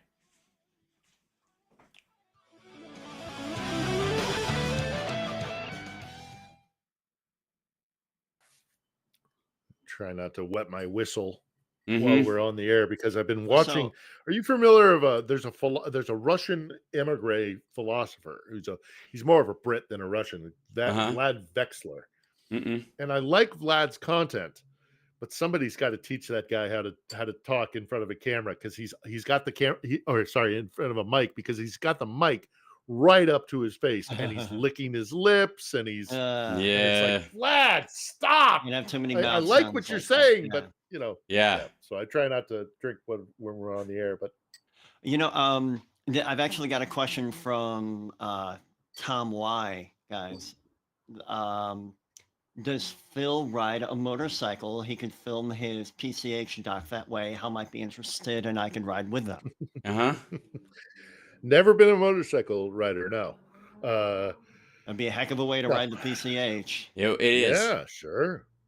Yeah. Well, I've done it a few times. I've got my convertible Jeep sitting collecting convertible, dust. You're getting there. So I'll take the Jeep out when I get back. As you do. We'll do that. Take down the top, maybe go a little off-roading. Why not? Yeah, I love the PCH is one of my favorite stretches of road anywhere in the world. Sure. That's so fantastic. Suffer a burger and a beer at Nepenthe and Big Sur. I know I'm on one day a week. I get it. I'm going to have to jump on GarageBand and start sawing something together. This is the Hal Sparks Show. And a guitar note, and then progressive and all. Yeah, it's gonna be good. Hey, Hal, did you mean something like this? This is the Hal Sparks Show. And a guitar note, and then progressive and all. Yeah, it's gonna be good. The Hal Sparks Radio program, Mega Worldwide. Yeah, it's gonna be good. Welcome back. Go ahead, Johnny Million. I have by the way, I do have a happy ending for the show today as well. So I'm looking forward to getting to that at the end of the show. But let's get to more of the questions. Okay, forgive me in advance for my pronunciation again. This is Oh, from dear. Greg Edmond. How close is Ukraine to reclaiming Zaporizhia? Zaporizhia? Well, they hold Zaporizhia, the city. They never lost it. But I You mean the suspect nuclear what facility? Yeah. I suspect you're actually asking about the nuclear power plant down there. Not close. Not close. That is going to be very tricky because you don't want to be fighting a battle next to a nuclear reactor.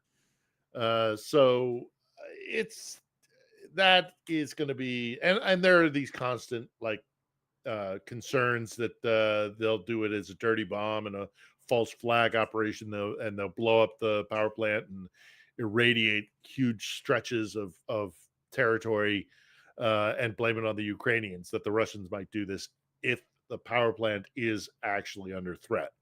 So they're not anywhere near taking it back right now. That's going to be a long process, and it will, unless the Russians cut and run, which would be the best of all circumstances, that retaking that power plant is going to be done very delicately, because of course it's Europe's largest nuclear power plant. So you don't want to be chucking artillery rounds into that. Right. By the way, I don't know if you know about this guy. There's a Reuters producer that was arrested for posting videos on Navala Live, but it just happened like a couple of days ago. Improvise that name. Navala. Yeah, it sounds a bit like those people have the New York L. Live. Anyways, his name is Konstantin Gabov. He was seized by the Russians for being an enemy of the state because he was producing stuff. It's very much in line with sort of the laws around Russian foreign influence in Georgia. Seems very in line with that BS. Yeah, I mean that's a dangerous gig now, working for. I think I saw something about a Deutsche Welle, the German news agency, that I think he's been arrested as well. Yep. Being a foreign journalist right now in Russia is a very dangerous proposition. Yeah. Meanwhile, by the way, I worked for my buddy at the Beeb, Steve Rosenberg, who I think is a fantastic journalist and knows, has forgotten more about Russia than I'll ever know. Right. But he's sticking it out in Moscow, and I'm glad he does, because it gives us a perspective from there. But absolutely. On brighter news, I guess, Ukraine has climbed 18 spots on the list of the best countries for journalists and journalistic safety and freedom. The World Press Freedom Index, they climbed 18 points on that. Good for them. The major accomplishment in the middle of a war, no less. Yeah, of course. Still controversies here. Yeah. There's lots of issues with the free press here, but by and large, yeah, they're 61st right now in the global ranking out of 180 countries. No surprise to anyone that Norway is winning and Russia is not doing well. Also, China is 172nd out of 180. Just saying. Yeah. So let's grab another question, Johnny. Sure thing. This is from Tobias Skeen. Is it true Britain gave Ukraine permission to fire the Storm Shadow missiles into Russia to defend Kharkiv? I don't know if it's specifically to defend Kharkiv, but yeah, we addressed that earlier in the show. Yes, David Cameron. Sorry, Tobias actually even acknowledged that. I didn't need that again. And the Russians went crazy about it. It's funny. Well, let me throw this one in here. You're getting Chinese and Iranian munitions, and you're chucking it into Ukraine. So you really have no ground to stand on, Moscow. Yeah. So this is from Seth Panfil. What do you think the role of European colonialism in Africa and the state of Africa today? Well, I mean, it's an ugly history, absolutely. But it is interesting to see Russia um, stepping up its colonialism in And they do not Africa, view and themselves as European. That is one of the fights about Ukraine, for the record. to be well, yeah, they call themselves European when it suits them, right? And currently, it does not, because Ukraine wants to align itself with Europe. When it benefits them, right. they will call themselves European. When they want to do things that Europe would find abhorrent, they suddenly are like, well, we're special and unique, and we're not like you decadent Westerners. Right. Yeah. So they like to play, like in so much of their information warfare, they like to have it both ways. Yeah. When it's in their advantage, they are a unique culture that is completely unlike the decadent West. And when they want to be taken seriously on the global stage, it's how dare you denigrate us to not be European? We're of course a European country with European standards. Right. They want it both ways. Yeah, but yeah. Africa, be careful who you let in your door, Africa. It's the old vampire thing. Once you let them in. Yeah. Well, the curious thing right now is that there is almost none of the European. There's still a lot of French spoken there, and there's still some, French outposts. Still exists. Yeah, it still exists. Yeah, absolutely.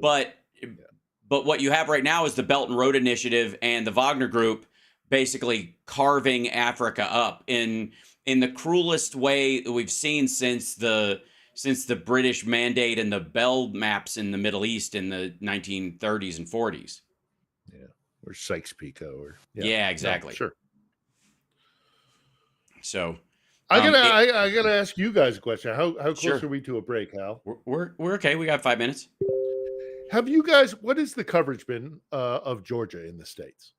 Because I can't watch U.S. news. Next to none. Zero. Yeah. Zero. Like I look it up because I look it up. So I'm only taking that direction. You want a pure version of whether or not the average person will see it and what the kind of media diet is of the average, Midwesterner, especially. Johnny, have you seen any coverage of it at all? Right. Yeah. See, there it is again. Our press corps letting us down. What's happening in Georgia right now is incredibly important. Agreed. And everybody should, after this broadcast, go and look up what is happening there, because the Georgians are having a moment very similar to Ukraine, and their defense against Moscow's oppression. Georgia is the Republic of Georgia is this little, beautiful, magnificent country. It's one of my favorite places on the planet. It's incredibly beautiful. Food is amazing. People are lovely. Birthplace of wine. Mountains, seaside, lakes, just dance, music. It's a wonderful country. And they have been under Moscow's thumb for a very, very long time, and they've been trying to get out from under. And with Russia as preoccupied as they are here in Ukraine, I think that they've realized that now is the time to strike. Now, the Georgian authorities, who are pro-Moscow, made a very bad mistake in that they proposed a law that would make everybody who works with or for what they call a foreign agent, which is, I think, 20% of their income comes from outside Georgia, has to report it. We have a very similar law. It's the law itself is not the problem. The problem is that how the people who are pro-Moscow will use this law, and the Georgians know it. They're not going to be gaslit by like this. Oh, but this law exists in so many different countries. Yeah. But we know what Moscow is going to do with this. Moscow is going to try and weed out all the people who have pro-Western or Western links, and they will persecute them. Georgia, as a satellite state of Moscow, has done this repeatedly. Look at their former president, Mikhail Saakashvili, who is wasting away in a Georgian prison at the behest of Vladimir Putin. So these are massive protests, and it's so disheartening to hear that it's not being played at all in the United States, because it's incredibly important. It will also contribute to Putin's impending demise and his ouster. Maybe not in that sequence of order, but nevertheless. And the Georgian people are so, I mean, to see them out on the streets and the numbers that they have facing down against guys who will, make no doubt about it, and mark my words, kill them unless something significant happens. Well, not just will, and I hate to be doom and gloom, but I think we can expect it. At some point, they're going to really crack some heads, and they'll use lethal means to put down because this is huge. Yeah, this street. Yeah, the crowds are enormous. In a country of 4 million people. You've got literally tens of thousands of people coming from all around the country to take to street protests. I have a friend in Georgia who I'm communicating with several times a day, a lovely Georgian politician, and it's just there. You can't back down from this. It's hitting critical mass, and it's one way or the other, and it's hugely important. Georgia is a really important country to Moscow's sense of dominance, as well as Ukraine. Ukraine, obviously, more so, but Georgia as this kind of satellite state in on the border regions with Iran and with Turkey and all throughout the Caucasus. And also culturally and historically, the Russians feel that they have dominion over Georgia, and they're about to lose it, and they will go crazy. And I fear for real serious violence coming soon. Not that there hasn't been already. Well, but you can't put the genie back in the bottle, and this thing's too big already. Yeah, this is these are a few messages online from I believe it's from the LinkedIn account of a Georgian politician and kind of a activist there, but he goes, it's hashtag Georgia's had enough is the thing that they're doing. Government overrun by Moscow agents, 20% of the country occupied by Russia. Their ex-president in prison, slowly poisoned to death by Russians. Georgians have had enough. Today we paralyzed Tbilisi from 1,800 to 400. They didn't try to use robocops this time. It was very rainy, so they wouldn't. They thought we would disperse. Guess what? We didn't. Using robocops on Hero Square is futile. The terrain heavily favors us. By the way, when they say robocops, what they mean are they have riot police that have no identification, and they're wearing face masks, so you can't tell who they are. And knowing that they're there, the Georgian military has been using agents, provocateurs, and people dressed in civilian clothing to come in there and create fake or counter protests, or to provoke the fight to make it to excuse violence towards them. And specifically, this is the same thing that Paul Manafort did on Euromaidan in Ukraine. That's right. Was they strategized with Yanukovych to put people in the crowds that would fire bottle rockets and other stuff directly at soldiers who were cued them that's your moment. Count to 60 and then start firing, essentially. And the 60 was so that the people who did the firing, the provocateurs, could bug out before they started opening fire on the crowd. And they got footage of them doing it. It was direct. And this is the guy that not only did Donald Trump hire him to run his campaign, but hired him again recently to run the re-election campaign. We got to take a break, but we'll be back right after this. For free. Yeah, exactly. For free. We'll be back right after this.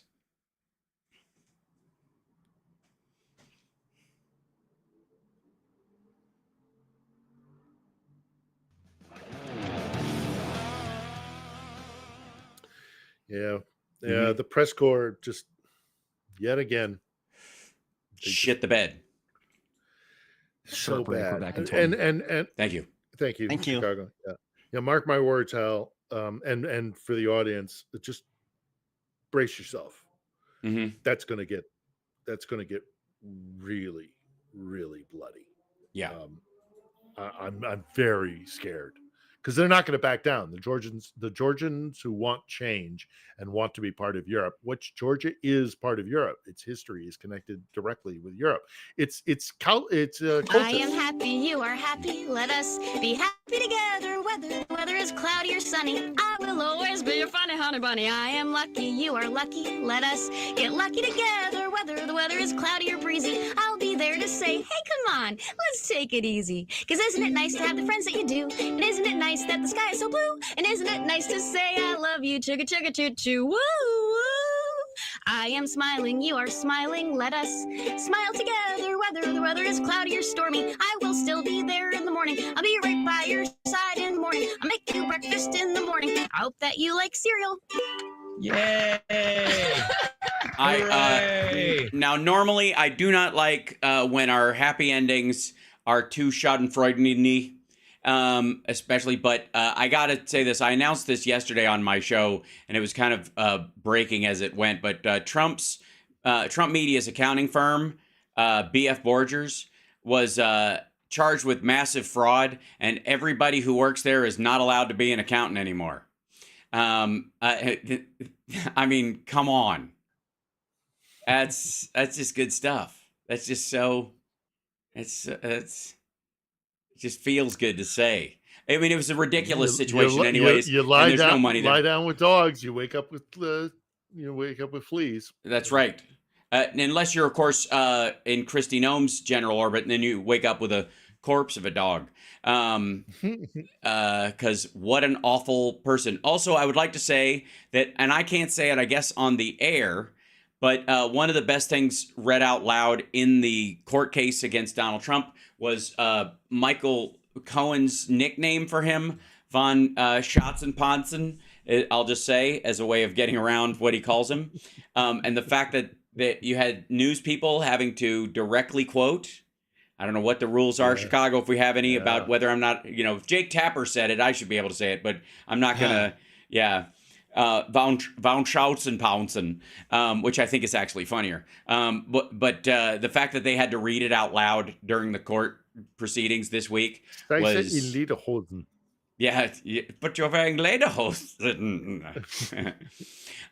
So that those two things in terms of this week, and also the testimony from Hope Hicks, was very damning and essentially closes the trap on Donald Trump's garbage defense of himself, that he didn't have any idea that, I guess, Michael Cohen did this out of the goodness of his heart, and he just repaid him because he's a good guy too. And he's admitted that he repaid it specifically several times before because he can't shut up and he's the worst defendant in the world, and it's hilarious. And everybody who's like, if this was anybody else, he'd already be in jail. Just saying. He's getting way more passes than any other human being on the planet. So, just for the record.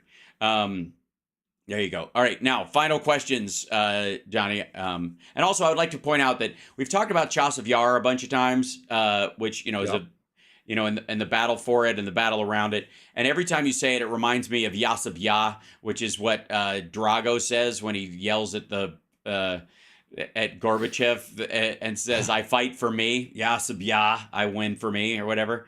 And every time you say that, all I hear is Yasab Yah, Yasab Yah, and then he holds the dude up by his neck and throws him down, and he seems to have all of his energy at the end of the fight. Curiously enough, you can one hand lift a dude who weighs 180 pounds, but whatever. Anyways, Yasab Yah always reminds me of that. There we go. Now, questions. All right, so I got one from Lynn. Have any of us, I have not seen the Netflix series The Turning Point, and if so, what do you think of all 14 episodes?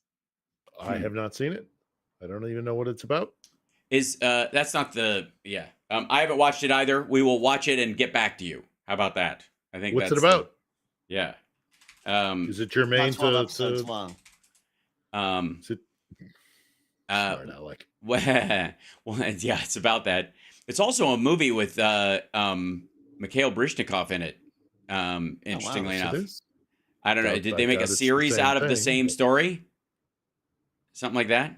Turning Point. This is from John Schultz. Can Phil discuss that beyond losing Crimea, what is the breaking point for Putin finally losing support and officially ending the conflict?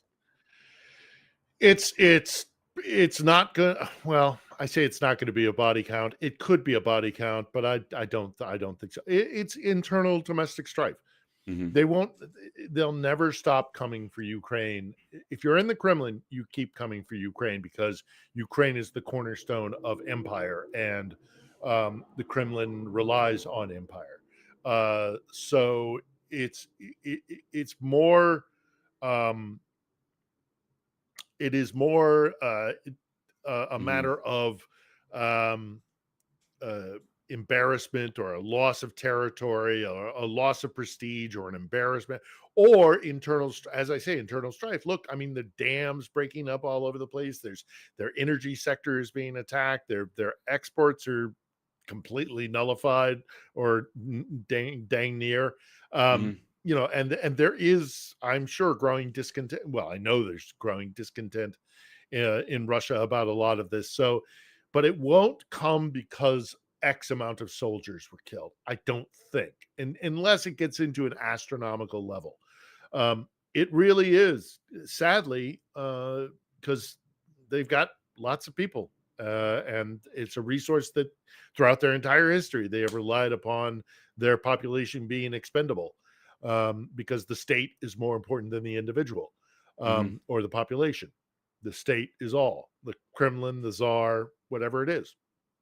So sadly, they have a capacity to really suck up a lot of blood, and take a lot of pain and punishment, but there's only so much. And again, I think it is also a matter of, you know, when it's obvious that this has been absolute folly, he's going to lose. He's living on borrowed time as it is. Right. Do we have others, Johnny? Sure, yeah. Okay. I got one from Gino Maynard. Is Russia still avoiding oil sanctions by doing tanker-to-tanker oil transfers in the open ocean? I know they've tried to curtail it, Yeah, but less I'm and sure less. that they are. They're trying. I'm sure they are. But they've got fewer outlets for it. That is true. So Turkey was, letting them get away with it for a while in its waters. That stopped. Then they were doing it in the Red Sea, ironically enough. And then the Houthis ended up striking, you'll recall, a Russian oil tanker, and one that was carrying naphtha, the plasticizing agent that comes from petroleum byproducts that is used in almost as many things as oil is. And in parking there for the transfer, made themselves a sitting duck, and the Houthis very well may have struck that ship because it was sitting still in the water, and it was a guaranteed strike. It was one of the reasons why they also ended up boarding one, and why the other ship that they boarded was a Chinese ship. Well, why was that? Well, because it was attached to a Russian ship for a very long period of time for some reasons nobody's talking about. And then when they broke away, it took them a little while to get up to speed. And by the time they were, they didn't get up to speed fast enough, and the Houthis ended up boarding them by a helicopter. The reason there was like, oh, they're hitting Russian ships and they're hitting Chinese ships. Well, that's because Russian and Chinese ships were meeting in the middle and transferring the oil in the middle of the water. That's why. So but it's a terrible business model. It's super expensive, and it adds to the cost of every single barrel and drives up they don't have any insurance, right? They can't insure any of these places. So the risk to reward ratio is becoming increasingly difficult for people to deal with the Russians. Mm-hmm. Yeah. So there you go. And also let's you got another question, Johnny? Yeah, I can squeeze in one more here. Yeah, this is from Lindsay. What do you believe the summer offensive will look like for both Ukraine and Russia? Do you believe this war could end by year's end? It's always possible. Never say never. I do not think the Russians will take more territory. Already, they're running out of steam. It does look like they are going to try and attack Kharkiv, but I don't think they're going to try and take it. I think they're going to try and destroy it, which is two different things. I don't see Ukraine making huge advances. It's possible. Depends on how the momentum goes. Depends on how bad Russia responds after it has exerted itself in their offensive, which is happening right now. I'm not, unfortunately, optimistic about this ending before the end of the year, but we shall see. Look, it's when it happens in Russia, when the collapse happens, it will happen very quickly. It will happen most likely unexpectedly. And sadly, I think it's going to include a lot of violence and blood. But you could see a situation where troops who are occupying eastern Ukraine, when their homes are suddenly at risk, or their families just dropping everything and heading back. Russia is in for some very tumultuous times. There's just no two ways around it. This was a terrible decision. This will be this is a historic moment for Russia and for Ukraine, and the continent will never be the same, and by extension, the globe will never be the same. And I don't see a positive outcome for Russia as long as the West remains resolved, and as long as Ukrainians are willing to resist, and they are willing to resist. Give them the weapons, they'll do the job. But at the very core of their being, like the Georgians right now, I find it funny that all the people who are pro-Russian, they don't look at the fact that why is it that their most ardent opposition is from their neighbors. Their closest neighbors are the ones that want to throw people that know Moscow. them best and have spent the most time with them. So it's just like Trump's cabinet members, like that don't want to have anything to do with them. You should take the hint. The people that spent the people so close and spent so much time and were surrounded by them suddenly go, "This is the worst person. I hope I never see them again." That's why Hope Hicks broke down on the stand this week, is because she couldn't hide from the fact that she had hid from herself the fact that he was gross for so long. Philip Bittner's got a new podcast coming out. Coming out on the Edge. Check out his YouTube channel. Johnny Million has a live stream as well. It's Johnny Million on YouTube and Twitter, on Twitch. And then you can see me on all your favorite sites, including the one formerly known as Twitter, most days of the week. And tonight, Nerd Halen for May the 4th be with you at the Virgin Hotel and Casino in the Shag Lounge. You will be dressed as Yoda. How'd you know? May the 4th be with you. Absolutely. I kind of already am. Absolutely. All right. Here. I've got Qui-Gon hair, but don't read anything into that. Okay, we'll see you next week. Thank you guys so much. And thanks, Chicago.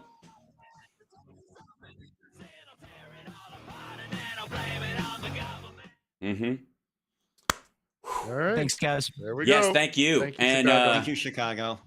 Finally, a hitchless show for once. So very few technical issues at all. I obviously, pared down my old, the production to try and weed out what might have been causing a problem. So, appreciate everybody for putting up with that stuff over the last little bit. The last thing to cause a problem was Philadelphia. The entire city. The entire city. Oh my God. Yeah. Although at least in Chicago, Rob Glenn is at least aware that I was going to co-opt his internet, even though I can do the show, the radio show in Chicago.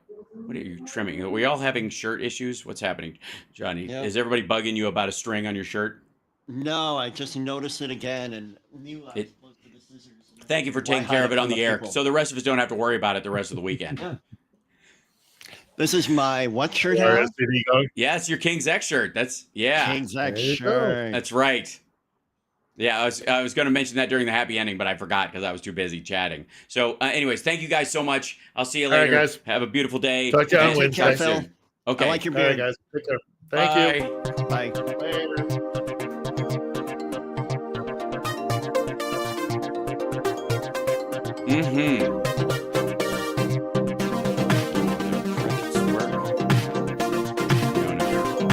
Find out. Hey, they do. Thank you guys for the support today. Thank you guys so much. Appreciate it.